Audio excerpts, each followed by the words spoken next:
Before we begin, I would like to acknowledge the traditional owners of the land on which we meet wherever we are today. I am on Darawal country of the Wadi Wadi people, and I pay my respects to their elders past, present, and emerging. A few figures just to get us thinking and get the conversation going. 1 in every 8 Australians is currently caring for a family member or a friend. The majority of carers are over 65. Interestingly, 79% of carers don't identify as carers. Many more, of course, are employed as professional carers in the aged care sector. Now, the experience of being a carer is very different depending on where you live, city or country. And your idea of being a carer is very different depending on your cultural background, particularly if you are a First Nations Australian. All of these things add complexities and stress factors to the role for the carer and often for the person being cared for. This is a very timely conversation as many support organisations are noticing a spike in abuse as a result of the opportunities that isolation during COVID has imposed. It's a huge topic, and today we're going to be looking at it more in terms of the role of the non-professional carer who may be a family member or a friend and who often goes into this role with little preparation. By now, most of you will be familiar, I hope, with our format, which is that we'll have a panel discussion for about 45 minutes, and then we'll leave about 15 minutes for you to ask questions at the end. But please do feel free to post your questions at any point in this discussion.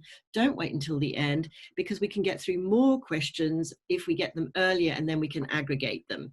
And you can post your questions where it says Q&A at the bottom of your screen.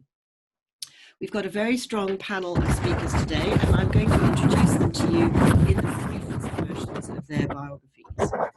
Jenni Dickson is the Executive Manager of Community Support Services at Better Place Australia, which is an organisation dedicated to helping people become more resilient and empowered through guidance and tools. She's with us today in Melbourne. Jenni has more than 20 years' experience in the health sector and in aged and community care. Jonathan Harverson is a Senior Case Coordinator at the Ageing and Disability Commission in New South Wales. Before that, in his roles at the New South Wales Public Guardian and New South Wales Ombudsman, he was involved in working with older people and people with disabilities who were experiencing abuse, neglect and exploitation, and trying to create mechanisms to keep them safe and enable them to be heard.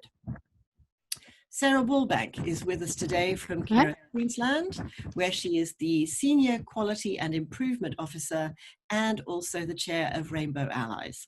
She's used her own experience as a primary carer in her advocacy and is co-author of a journal paper called Experience of Abuse in Australian Family Carers and Predictors of Mental Health and Well-Being, which I recommend to you. Val Fell, last but not least, is a former carer for her husband Ian, who had Alzheimer's. Val is a passionate advocate for Dementia Australia, and she's also a peer educator for COTA. And she's also this year's Wollongong City Senior Citizen of the Year. So welcome to you all. I'd like to start perhaps by talking about the idea of being a carer and the role itself, and maybe ask you, Sarah, to begin with, do you think that people who find themselves being carers fully understand what is involved in the role and what is going to be required of them? Mm-hmm. Thank you, Caroline. I think very much how we emerge into that role of being a carer is very dependent upon our relationship. So is it a relationship whereby the caring role has emerged over time through marriage or through relationship, or is it a caring role that has come to our laps very abruptly through, say, a stroke or a car accident or other debilitating disease or disorder? So for some people, it's a gradual growing together and learning to understand each other's increasing needs. For other people, it's a stark realization that their world as they currently knew it yesterday, today is very different. Most of us don't ever start our lives understanding or believing that we will become a carer.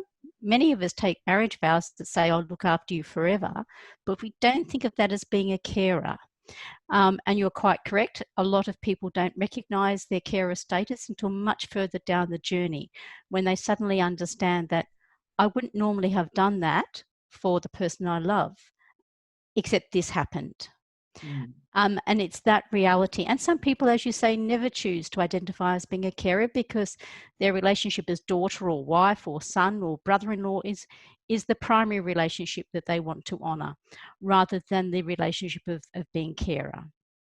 So it's a unique journey for every person. Yes, and Val, I'd love to come to you on that, because you cared for your husband, and Sarah was just talking about how in many people's circumstances and situations, this is something that happens to you. It's not necessarily something that you choose. So when your husband got Alzheimer's, I don't know whether it was a very sudden form like vascular dementia can be, which is what happened to my father, or whether it was the more gradual form of dementia. But were you prepared for the role, or were you in a sort of state of shock when you realized what was going to be required of you?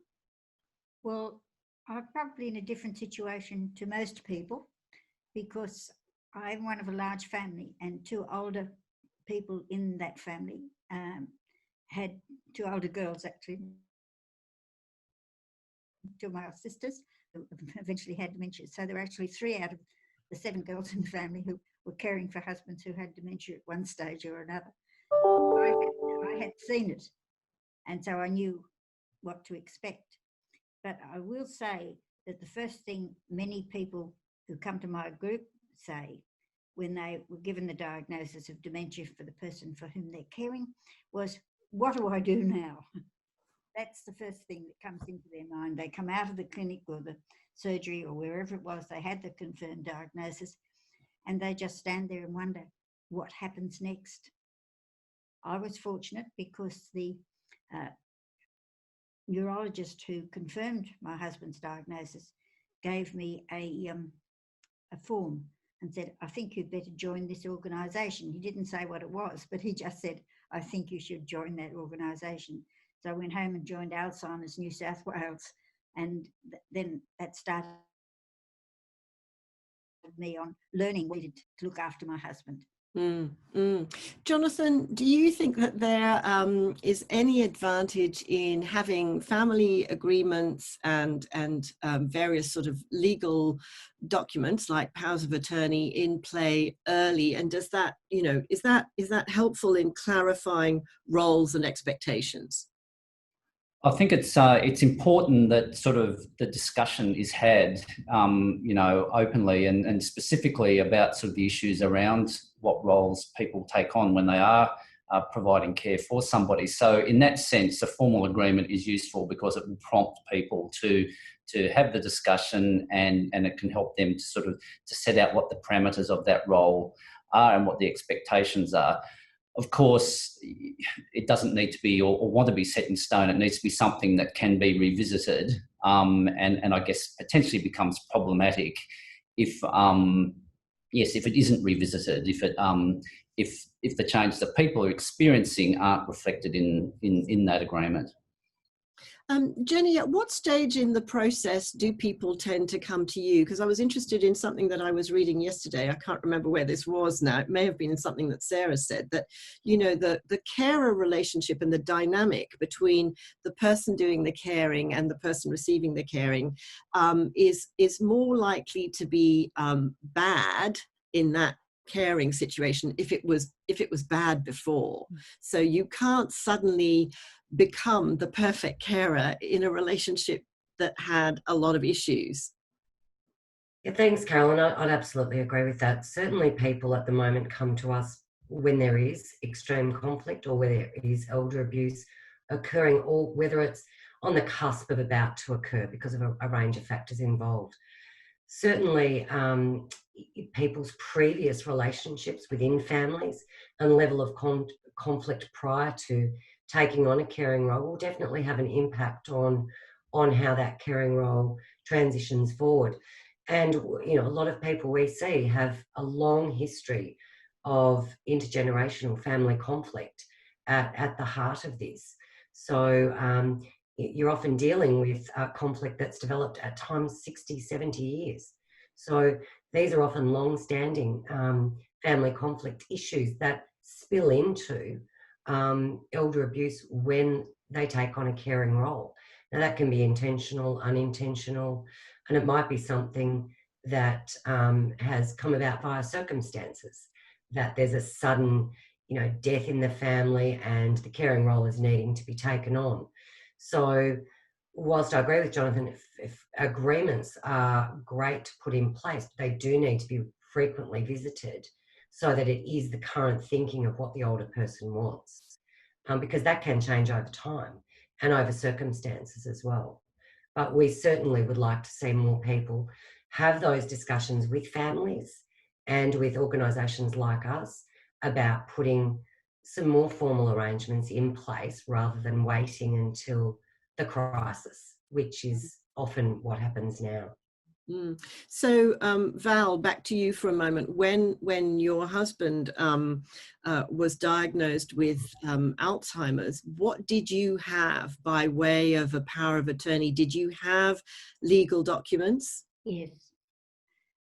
Well, actually, I didn't have all of them until I went to the memory loss course straight. That was the first training course that I did with Dementia Australia. And that takes it to what you're going to get to in the journey. It's a very good course. Somebody came to one of those sessions for that course and outlined everything that you needed, power of attorney, enduring guardianship, etc. And so we put that into place very quickly. And was there anything in particular, you were saying before that people say, what do I do now when they're thrown into this situation? Is there one thing in particular that you wished you had known at the beginning of this journey? I mean, you obviously went and got help, you went and got training, and we'll come to that in a moment, but was there one really crucial thing that you think would have been good to know? Well, there's one thing that nobody can tell you. How long is this going to be? I mean, it's a long sort of osmosis type journey. You sort of just learn things as you go. Because every situation is different. A lot of the times it just depends on how your relationship has been formed, how long you've been together, that kind of thing. It was just a case of doing what had to be done, but you didn't really know at the beginning what had to be done. You had to sort of realise that you needed to communicate properly and that kind of thing. Sarah, I mean, there are so many different types of care relationships. There's intimate partner caring, there's intergenerational caring. It comes in all sorts of different shapes and sizes. I'm just wondering whether you can tell us a little bit about which relationships you see are the most vulnerable in terms of elder abuse, whether you can kind of talk about a sort of almost a profile of the kind of relationship where abuse is likely to occur. Yeah, look, I think that there are two particular relationships that are most at risk, and one is where there has been significant family discord and or violence, because that, as we have already said, that will exhibit itself through the caring relationship. And the other relationship that is most at risk is where you have both members of the relationship who have dependencies and needs, and neither of those people have their needs being met by either themselves or external service providers. And those are most at risk of failure and being brought to the attention of agencies categorised as being neglectful or destructive, when necessarily they might respond just really well to good formal service delivery. Jenni, do you have a response to that? Yeah, thanks, Caroline. Look, I agree with Sarah. We do frequently see that a lot of carers who do become, abusive in that relationship often have their own issues, whether it be financial, mental health, drug and alcohol issues, certainly people who move back home, whether it's through a family breakdown and there's actually been family violence in their intimate partner relationship and they come back home. Recently, during COVID, we've seen a lot of grandchildren come home because of financial pressures. So a lot of the carers who do go down this path, they do have their own suite of issues, as well as, you know, that sort of underlying family conflict that is often there, but they've often got a lot of other things that they need assistance with. So, you know, being able to help family members does in fact help the older person who's in this position. And there does need to be probably more models of care and care for, I suppose, what we would call perpetrators of elder abuse. Because frequently, as we know, the older person wants that caring relationship or the relationship to continue. So we need to look at how we can actually help them where we can. It's not always possible to, you know, to address some of their issues.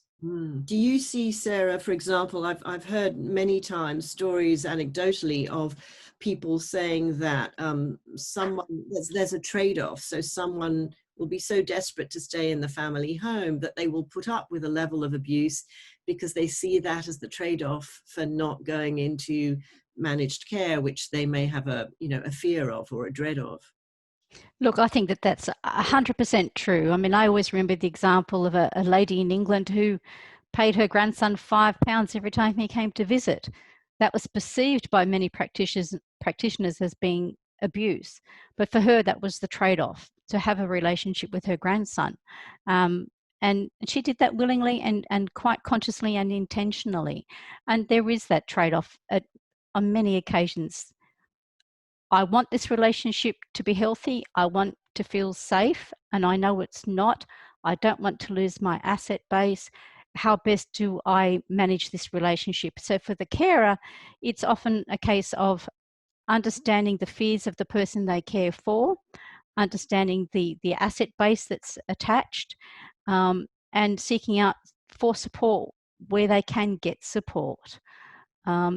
The whole issue of assets and caring makes for a very, very uncomfortable relationship at times. And I wish it wasn't the case. Yes, and we're seeing that. I mean, we were talking just now about grandchildren moving back into the home during COVID. Of course, we're seeing this new phenomenon that's been identified of inheritance impatience. I don't want to necessarily categorize it as a millennial phenomenon, but it's certainly something relatively new on the landscape. Now, Jonathan, do you have examples? Have you had to deal with cases where you've had to intervene, where there has been conflict over not only assets, but this kind of impatience, putting pressure on people, making them feel unsafe in their own home? Yes, very much so. And our figures at our office sort of would indicate that sort of the one of the highest forms of abuse or exploitation is around sort of finances or sort of control of assets.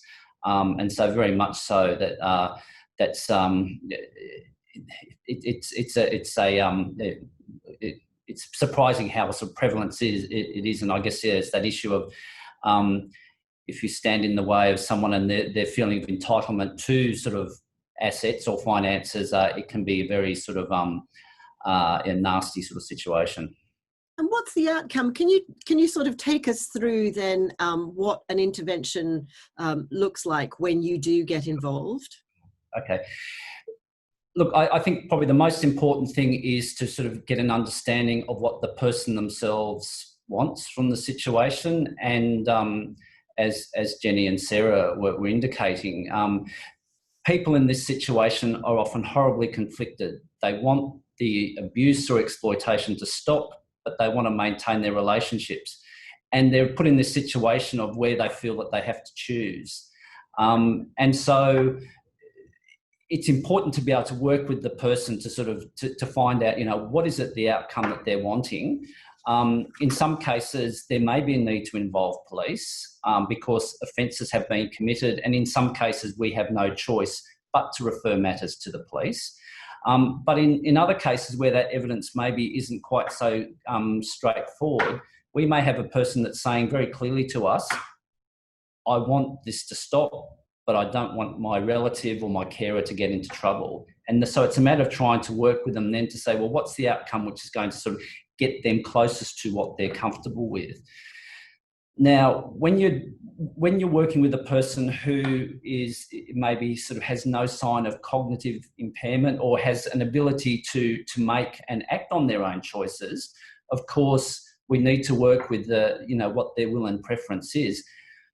Where we're dealing with situations where people may have some cognitive impairment, that makes that situation sort of more complex to work with. And of course, we want to, as far as we can, respect the will and preference of the person, even, if their decision-making abilities are impaired.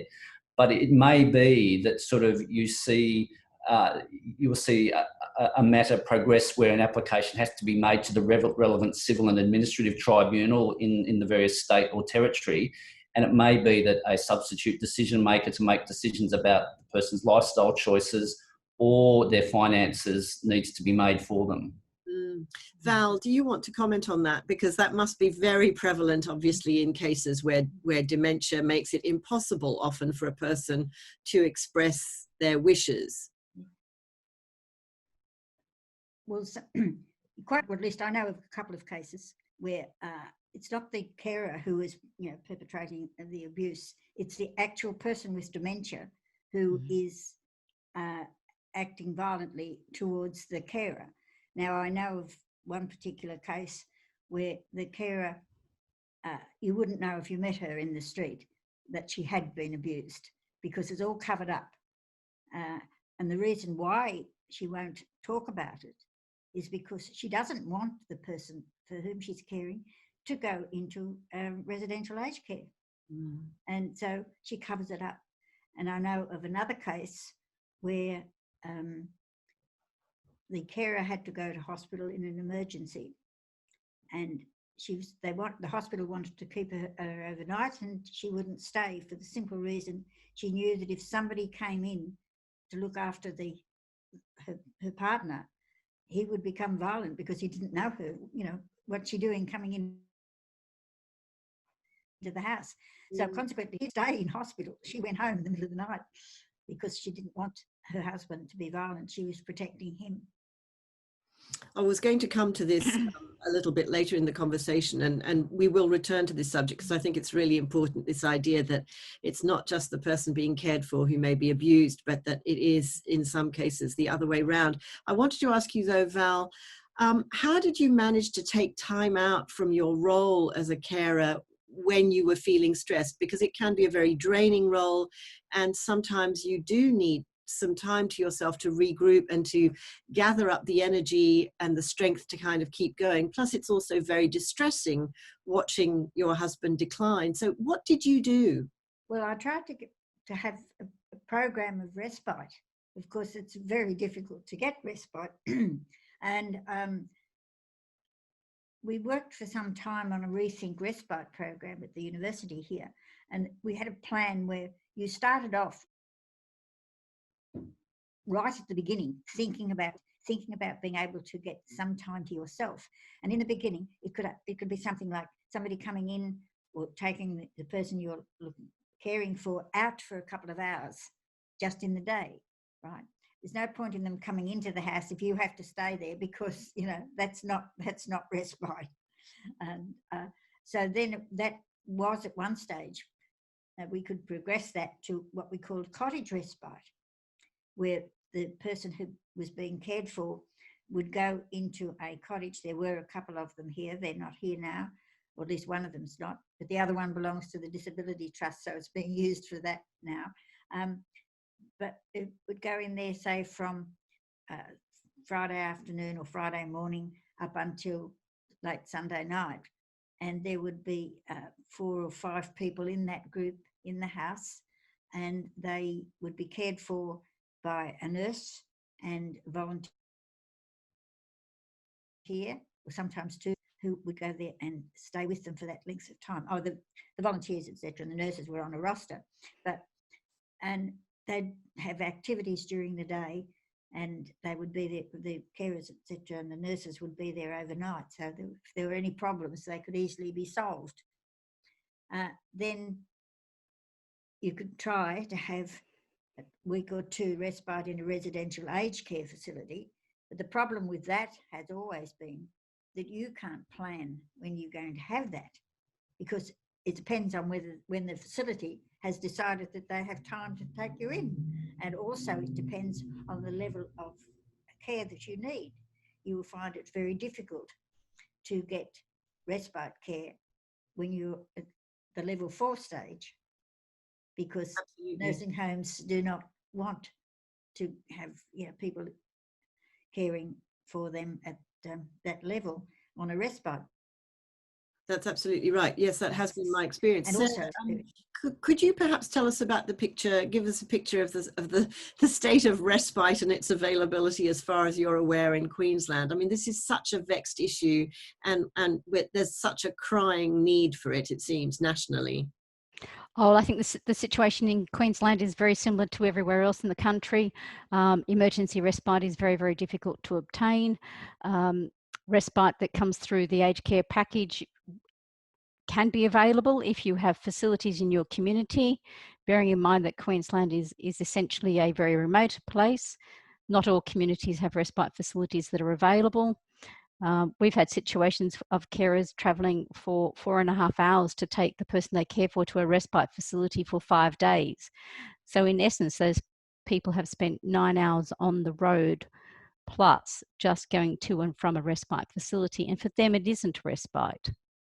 It becomes a management issue in terms of time and resource, the cost of fuel, etc. So respite is difficult. We do know that carers who become so exacerbated with their situation will often escalate their language and suggest that if they don't get respite rather quickly or when they need it, that they will threaten to relinquish the person they care for to whatever facility is available. And or they will say, look, if you don't move this person quickly and give me some respite, then I will harm them. That is obviously a natural reaction of a person, but it means that there's an extreme shortage of what we know is a very basic service that will help support relationships to stay together. And will certainly do a lot to alleviate the carer distress that comes with the fatigue of caring. Unfortunately, there just isn't enough respite in the Australian health and social care economy. It's as simple as that. And I think it's what leads to people admitting people inappropriately to hospital. One of the things that I read about yesterday was a recommendation that there be such a thing as a refuge for older people, and that if you are fleeing from abuse, there are very few options for you. And in one case, anecdotally again, that was mentioned to me yesterday, someone who was fleeing from abuse was given accommodation in a homelessness shelter and refuge, but no kind of permanent residential care beyond that, no options for that. So Jenni, do you think that we need a refuge for older persons who need to have somewhere to go in these extreme situations? Look, I think it is worth considering. The difficulty here is that there's a broad range of needs often for the older person who's leaving an abusive relationship, and how you would find something that could cover that gamut of needs. It could be from quite independent physically to actually needing 24-hour care. So I think that will make a refuge as such, Caroline, a little bit difficult.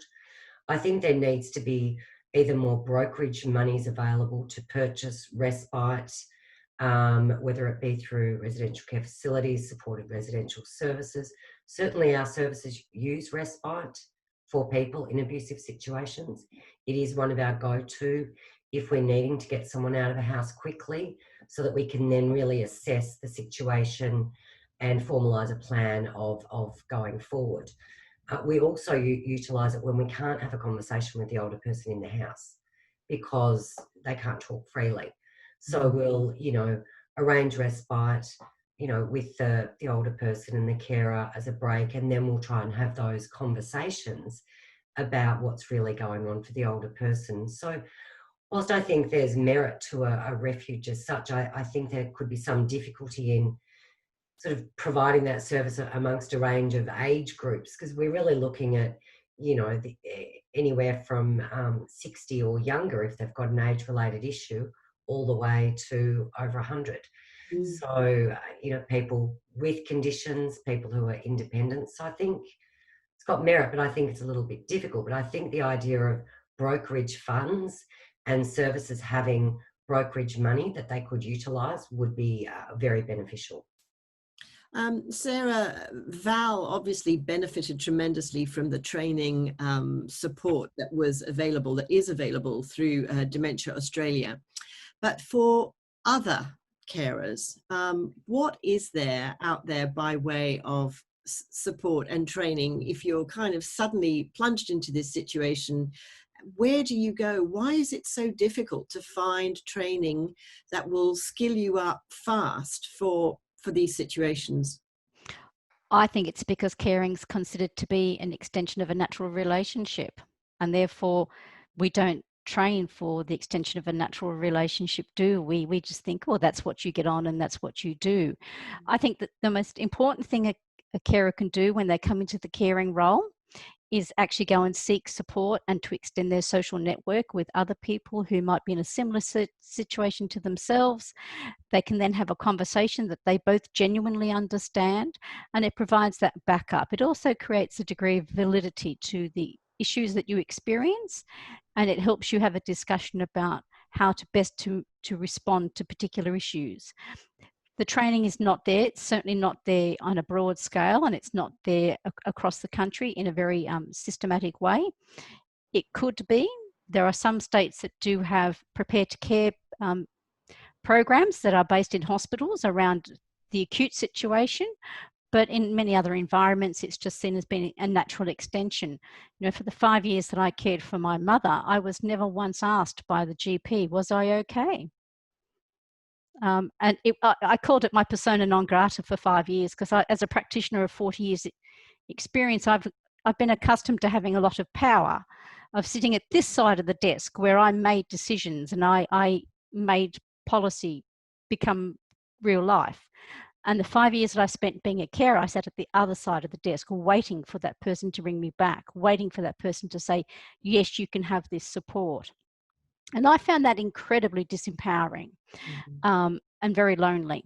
So if when you're moving into your caring role, you create a network of people who have similar experiences to yourself, you can actually re-establish that sense of identity and regain some degree of control. Very important. I mean, I think you're absolutely right in identifying it as just a sort of natural extension of whatever it is you are, a daughter, a wife, whatever. But I do also think that it is that societally we value the carer role at very low. Very little. It has no status in society. I don't know whether that's something that any of the rest of you want to comment on, but I do think it's a big problem. Yes, Val. Well, I think that the need, as Jenni was saying, is for people who are currently going through the situation of being a carer, joining with people who have, like myself, who have been former carers.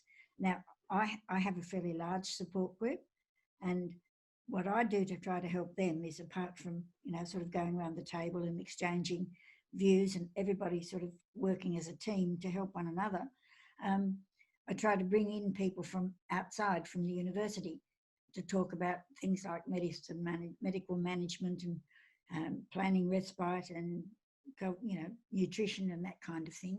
And I think that that's the only way that we can sort of really help a lot of people.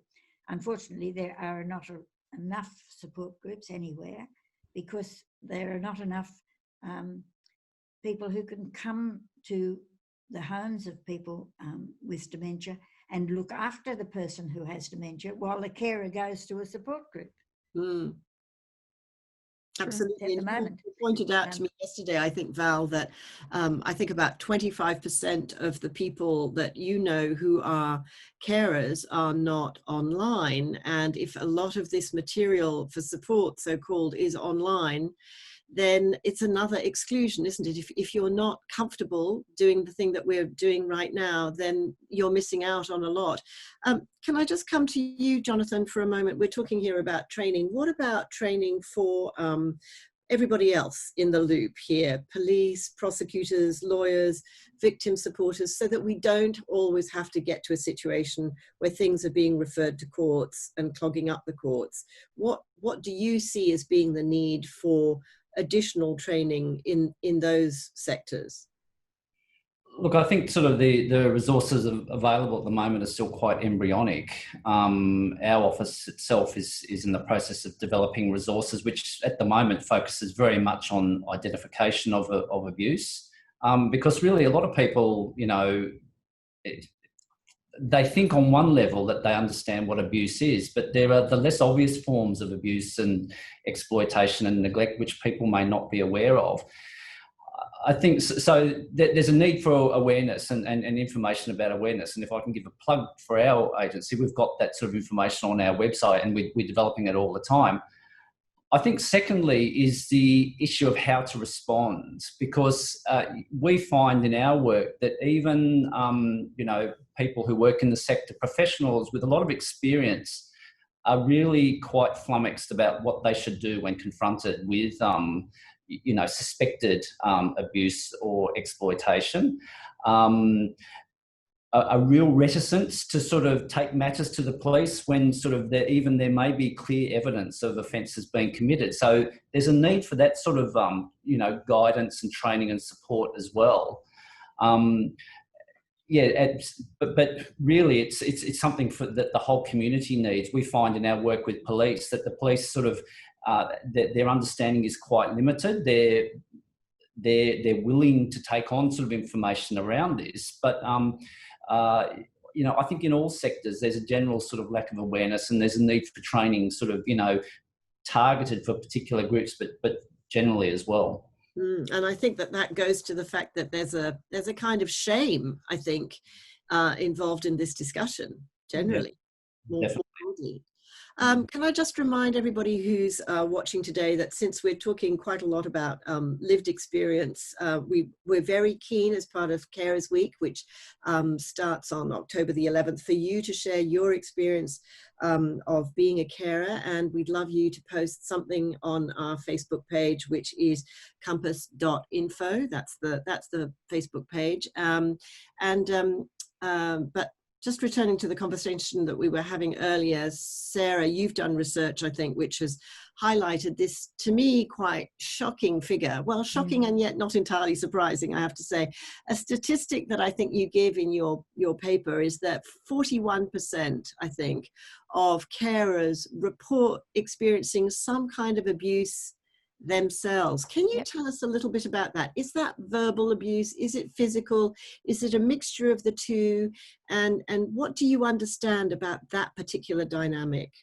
Okay, so we started this research probably 5 years ago, and it came from the experience of people who came to our counselling program, our counselling services, and who spoke about the unhealthy dynamics in that care relationship.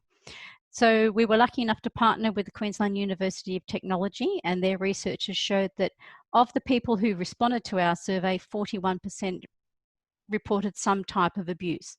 The primary abuse being verbal, verbal, at 35%.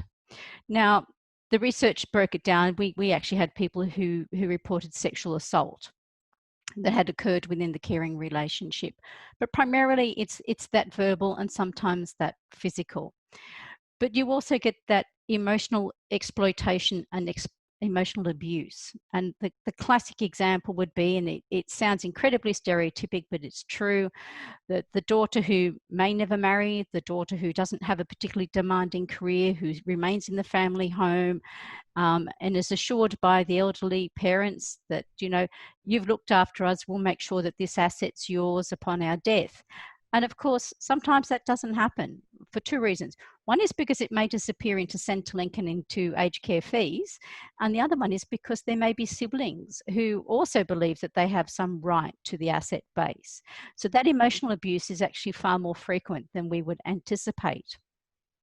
But certainly we have carers talking about threats to withhold money, deprivation of liberty, deprivation of social contact. You can't have contact with other people.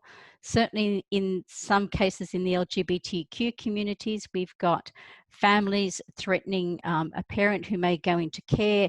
Look, you're our dad. We actually don't want you to go into care dressed as mum, because if you do, we'll withhold the grandchildren from contacting you. Now, that is probably not perceived very broadly within the community, but certainly within the older LGBTIQ communities, that sort of emotional abuse is quite real. It takes a very strong service provider to say, we affirm the identity of the person in our care, and that's how we will relate to that person. So that abuse does go on, and it's very tangible and it's very real. What we do know from the abuse that occurs in the care relationship is that carers often feel great shame and guilt, but they often censure their conversations. It might be mum who doesn't want to talk to the daughter about dad's increasing violence that occurs of a night time, because the daughter thinks dad is great. Dad is the apple of the daughter's eye, and how dare mum destroy the daughter's perception of their dad. But you also get the sense that some carers feel very lonely within the professional support services because they're not being heard. So they put out the hint to the practitioners coming to the house that things are not good, but the practitioner, for whatever reason, chooses either not to hear them or not to acknowledge them. And sometimes the carer won't say anything because it's the fear of, you know, the statutory services coming in and creating a whole lot of havoc, because most carers want the abuse to stop. The most destructive thing that can happen to the carer is when they do talk about it and they get demeaned and dismissed. And so that happens very easily when a carer says, look, this happens at home in our care relationship. And if the response they get is, oh, it's just the disability, it's just the disease, it's just the disorder, it demeans the impact of that abuse on that particular individual carer. And genuinely, it might be the dementia that is meaning that the person is exhibiting inappropriate behaviour, but the impact is real for the carer. So it's so important that when carers say these things, that we acknowledge them genuinely as being a very difficult emotional time for that particular individual. Thank you for that. Jenni, I wanted to ask you, when we were talking yesterday, you said that I think up to about 33% of your clients at Better Place come from non-English speaking backgrounds. So do you see a lot of cultural differences in talking about elder abuse or in identifying elder abuse in CALD communities? Yeah, look, Caroline, we do. Certainly there's a lot of different caring relationships within cultural norms of different, backgrounds. So there's certainly a lot of nuances that you need to really look at within different, CALD groups. We do see it is about 33% of our clients come from CALD or non-English speaking backgrounds. Predominantly for us, and this is not statistics, across Melbourne, but it's across our service, we do see predominantly Greek, Chinese and Indian families. And there's particular nuances within those caring roles. Certainly within the Greek community, we often see sons and mothers as an emerging issue. Within the Chinese community, we see people that have come out to Australia on sponsored visas from their children, have no access to funds, and then they're left to often undertake a caring role for the grandchildren, have no access to healthcare, no access to money. They've often handed their children all their money on arrival or before they've even come here as a part of the deal to come to Australia. So the abuse in these situations and the way of managing it, we need to bring in all the support agencies from the local CALD agencies involved. and work side by side with them, because that's really important here. Getting on the ground workers from specialist called agencies with us is really vital in making sure we can really help these people. And it is really difficult, particularly when we've got clients with these issues. It's very difficult situations. Val, I've got a couple of questions that have come up on the Q&A that I think are probably for you. Someone asks, at what point do you see the beginnings of real abuse? I support someone living with a rare form of younger onset dementia who hurt me while they were seriously unwell. I protect myself by locking my bedroom door as I think I'm living with a touch of PTSD. What do you say to a scenario like that?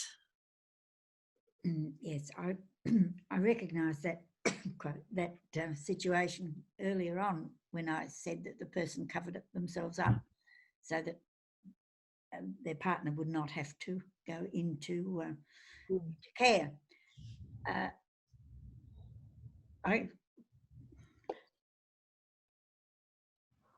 I think that the best thing that can do is to make sure she has a lot of support around her and continue to do things to use up her time when she does get support, to do the things that she wants to do, so she continues to have her own identity. Right? I think I might recognise the person, but it's essential that the wishes of the person who is having the care wants to stay at home, because there are times when she's a fantastic, the person with dementia is quite a fantastic person and needs to be looked after in a comfortable environment, because she'd be lost if she went into residential aged care. I hear that so often. There's another question that we've got here, which is related, may become necessary. Which is a question from Michael Preston, which is about what your opinion is when there's conflict within family members regarding the type of care and level of care that someone needs. So how do you mediate within a family so that the person living with dementia does not get drawn into the conflict about what kind of care they need? Yes, that often happens when there are more than one person in the family, particularly if there are three people in the family, and one of those persons is doing the majority of the care for the mother, right? But the other two are on the sidelines, and they're trying to make all the decisions without being, sort of involved themselves too much. And I think that there is only one course of action there, and that is to either talk it over with somebody from elder abuse, somebody from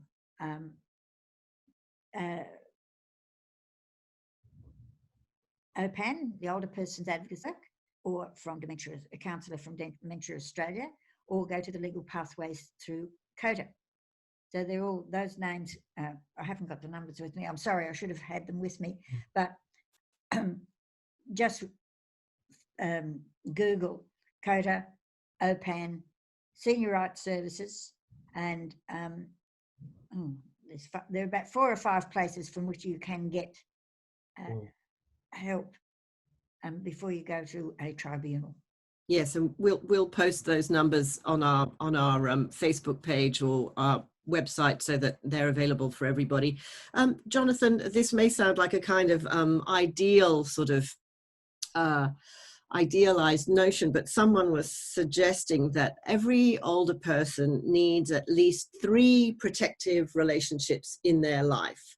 So sort of almost like three levels, if you like, of protection, so that it doesn't all rest necessarily on one intense, intimate relationship. I don't know whether you think that that is feasible and how one would go about designing those kind of 3 rings around an individual. Do you have any thoughts about that? Yes, I mean, I agree. It'd be ideal if that could sort of be the case. I think sort of, one of the key indicators for risks of abuse is isolation, both for the person who's experiencing abuse or exploitation, but also the carer as well. And, I think the evidence points sort of clearly to the fact that sort of it's communities that sort of minimise the risk of abuse or exploitation occurring. It's by sort of having structures around people, both formal and informal, which can sort of support people, but also, I guess, sort of monitor sort of the situation as well. For some people, those sort of rings of support, if you like, they may not be within their informal sort of networks. It might be that they just don't have them, and the role of formal supports, support agencies or carers may sort of fall into that role. That can be problematic, particularly as sort of, care workers can sort of, there can be a high degree of rotation among those, so they may not sort of hang around, and they in itself, that can be sort of a potential perception of, of a conflict there for them in that sort of situation. But yes, sort of it's connecting people in sort of with those, those networks is critical to sort of to supporting both the person themselves and also the carer. So I suppose that you could construct a kind of 3-tier system where you had, your immediate partner would be one circle of protection around you, and then the next one could be your GP, and the next one could be, someone who's a solicitor, or someone who is maybe your financial planner, if you have such a thing. I don't know. Is that the kind of 3-tier system you could envisage? It could be, it could be sort of the phone services, say like the Red Cross run, where they phone in sort of regularly to check in with the person as well. It can be sort of, the person's local minister of religion. It can be a variety of people, And yes, sort of, a discussion with sort of both the person and their carer about sort of who those people might be, and whether there's an ability to sort of formalise some arrangement sort of, may be the way to go. Mm. Sarah, I've got a comment here from Mary Clifton, who makes the point about, she's a dementia advisor. She's been a dementia advisor for over 14 years. And she says, several issues I've frequently seen impacting on carers that can lead to unintentional elder abuse include the carer's own health deteriorating, which Val mentioned, grief and loss, denial, intense resentment, which I think we've talked about, and cultural issues. Carers become gatekeepers, preventing appropriate levels of formal care being made available to the person with dementia. At the polar end, staff from service organisations turn a blind eye. Can you just talk a little bit to that idea of unintentional elder abuse? Because I suspect that that's more common than we realise. Look, I think we've never had it quantified, but I would say it's far more common than than the intentional abuse. And look, carers get tired, they get sick, hopefully they get older like the rest of us.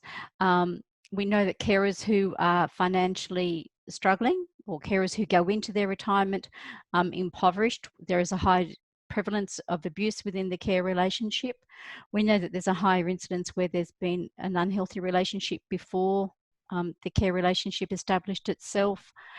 And it's also too where carers feel that they don't have the skills or the competencies to meet the care needs required.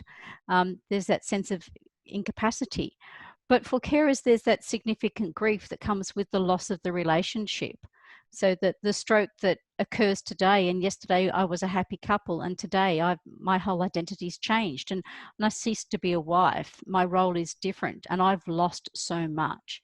So I totally agree. There are some carers who will gatekeep and keep out good support services, and there are others practitioners who will turn the blind eye. In England, they've coined the term the rule of optimism. The rule of optimism in the UK means that the practitioner will go in, say through an ACAT assessment, and they will say, oh, great, there's a carer in this family, the house looks pretty good, the relationship looks okay, I don't need to do too much more, I can put in this service, or I can approve this package, recommend this package, and it'll all be fine. And the rule of optimism then means that the carer's needs and the carer's issues are diminished because there's no platform for the carer to speak. So there's two things. One is that it's what's said, but equally as important, it's what's not said. So when a practitioner gives the carer the opportunity to speak and there's reticence for them to speak, it can often be a case of they don't want to because they're ashamed or they don't know how to articulate their concerns. So carer fatigue is a very real thing. In my 5 years of caring, I never slept one whole night. Oh my God. My average I got up was 5 times a night. And you kept that going for 5 years? Yes, I did. And I had a very, very positive caring experience because the relationship between myself and my mother was very, very healthy. It was very rewarding. I had a good social network, so I was able to take time out. I even managed to write my thesis during that time. So if your perception is unhealthy, there's a lot of negativity, the abuse is more likely to occur. But fatigue is a very real issue. Val, I'm imagining that you can relate to that comment. You must have found that you were very exhausted by what you had to do for your husband, I'm sure. Yes. But we managed. Sometimes when I'm at the carers meeting, they talk about, well, what do you do when you get to the stage you think I'll go mad if that person asks me that question once more? Mm-hmm. And we all say, just say, I'm going to make a cup of tea, I'll be back in 5 minutes, and walk out of the room and go down. One lady said, I go down to the back fence and scream, and then I come back inside, and by then they've forgotten, what was troubling them. Well, I think that recipe actually of screaming at the back fence and a cup of tea, I think a lot of people who are watching this could probably relate to that. We have come to the end of our time for this webinar, which I knew would run away with us, and it has.